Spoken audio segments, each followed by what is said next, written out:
بسم اللہ الرحمن الرحیم۔ ہر نماز کے لیے وضو کرنا۔ حدیث نمبر 53، 54 اور 55، یہ تین حدیثیں میں آپ کے سامنے اسی ضمن میں پیش کروں گا۔ آئیے حدیث نمبر 53 سماعت فرمائیے۔ حضرت انس بن مالک رضی اللہ تعالیٰ عنہ بیان کرتے ہیں، نبی اکرم صلی اللہ علیہ وسلم ہر نماز کے لیے وضو کیا کرتے تھے۔ آپ پہلے سے وضو کی حالت میں ہوں یا وضو کے بغیر ہوں؟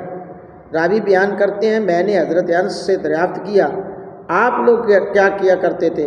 انہوں نے جواب دیا، ہم ایک ہی مرتبہ وضو کر لیتے تھے، بعض کا دو نمازیں، تین نمازیں پڑھ لیا کرتے تھے، یعنی کہ یہ نہیں ہوتا تھا کیا، یہ سرکار علیہ الصلوۃ والسلام کا خاصہ ہے، اور بعض اہل علم کے نزدیک ہر نماز کے لیے وضو کرنا مستحب ہے، واجب نہیں ہے۔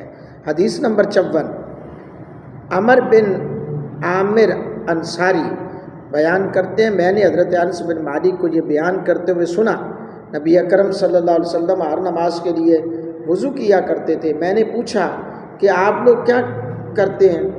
انہوں نے فرمایا، ہم تمام نمازیں ایک ہی وضو کے ساتھ ادا کر لیتے تھے جب تک ہم بے وضو نہیں ہوتے تھے۔ یہ حدیث صحیح حدیث لکھی ہے امام ترمذی نے۔ حدیث نمبر 55، حضرت ابن عمر رضی اللہ تعالیٰ عنہ بیان کرتے ہیں، نبی اکرم صلی اللہ علیہ وآلہ وسلم نے ارشاد فرمایا، جو شخص وضو ہونے کے باوجود وضو کرے، اللہ تعالیٰ اس کی وجہ سے اس کے لیے 10 نیکیاں لکھ دیتا ہے۔ اللہ اکبر۔ حضرات گرامی قدر، پتہ چلا ایک ہے تقویٰ، ایک ہے فتویٰ۔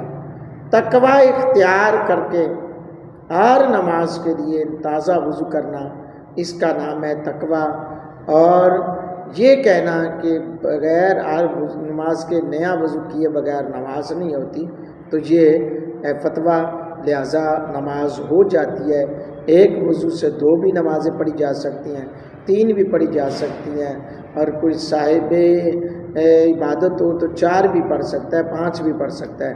اللہ تعالیٰ ہم سب کو نبی پاک صلی اللہ علیہ وآلہ وسلم کے توسل سے عمل کی توفیق عطا فرمائے، آمین۔